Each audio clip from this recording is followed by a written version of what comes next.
السلام علیکم میرے پیارے بھائیوں، میری پیاری بہنوں، 6 کلمے یاد کرنا اتنے ضروری کیوں ہیں؟ کیوں ان 6 کلموں کے لیے قاری صاحب اتنا زور لگاتے ہیں؟ نہ یہ قرآن میں آتے، نہ حدیث میں آتے، نہ نبی کریم صلی اللہ علیہ وسلم نے صحابہ کو اس طرح یاد کروائے۔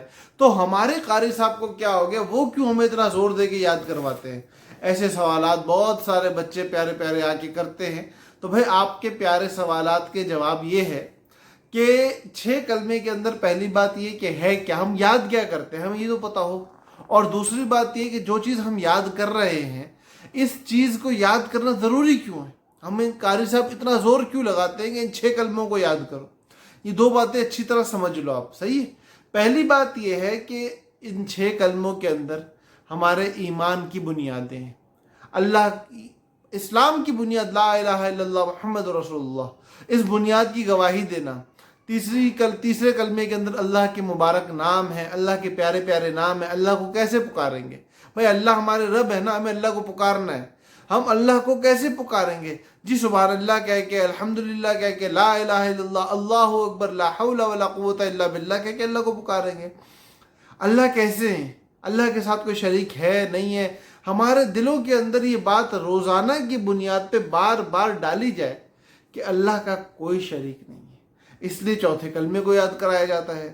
زندگی میں گناہ ہر ایک سے ہر روز ہو رہے ہوتے ہیں اور بہت سارے ہو رہے ہوتے ہیں، اور ایک بار کا کیا ہوا استغفار، ایک بار کی ہوئی توبہ ساری زندگی کے گناہوں کو معاف کروا دیتی ہے۔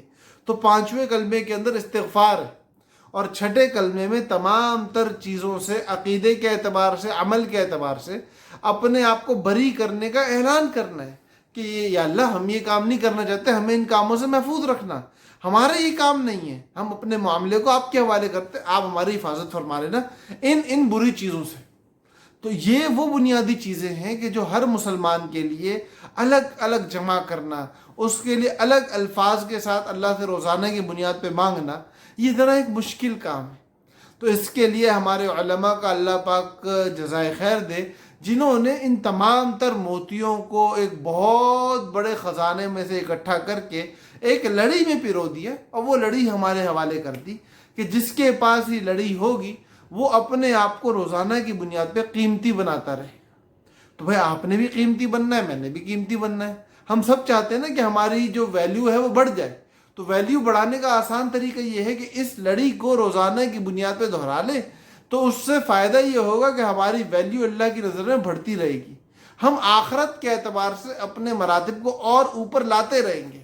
بھائی جنت کے اندر ایک جنتی کو خوشبو آئے گی، وہ کہے گا بڑی مبارک، بڑی پیاری خوشبو کہاں سے آئی ہے؟ تو فرشتوں سے پوچھے گا یہ خوشبو کیسے آئی؟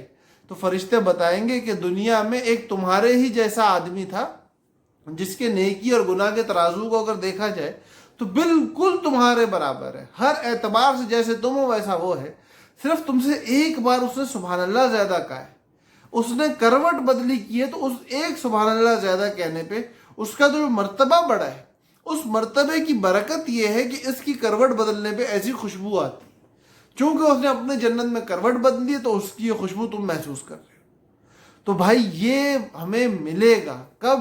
جب ہم زندگی میں ان کلمات کو بولتے رہیں گے۔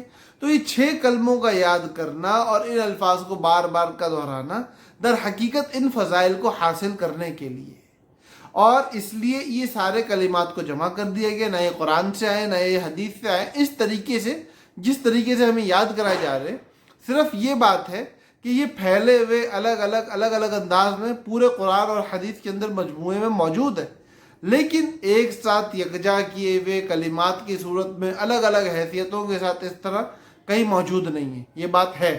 لیکن اس کے باوجود قاری صاحب کا زور زبردستی کرنا، اس کو یاد کرانے کے لیے محنت کرنا، اور بچوں کو مختلف سزائیں دینا، جو وحشیانہ سزائیں ان کی بات نہیں کر رہا ہوں، ایک ایسی سزا جو جائز دائرہ کار کے اندر رہ کے آتی ہے، ایسی سزاؤں کو دینا، والدین کا اپنی اولاد پہ سختی کرنا، روزانہ کی بنیاد پہ ان سے سننا، در حقیقت اس کی وجہ یہ ہے کہ ہمارا بچہ جنت تک پہنچنے والا بن جائے، اور یہ وہ خزانہ جو ہر بندے کے لیے ضروری ہے، لازمی ہے، اس کو مل جائے، اور اس کی جو التزام ہے، لزوم ہے، وہ دینی نہیں ہے، وہ تعلیمی ہے، اور تعلیمی لزوم، تعلیمی التزام جائز ہے، اس میں بدعت کی کوئی صورت نہیں ملتی۔ تو اس لیے اس کے اندر یہ کہنا کہ یہ اس طرح التزام کیوں کرایا جا رہا ہے، زبردستی کیوں کرتے ہیں، اس میں کوئی حرج کی بات نہیں ہے۔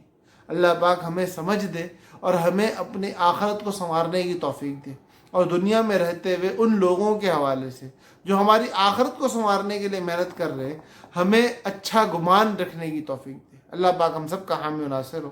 السلام علیکم ورحمۃ اللہ وبرکاتہ۔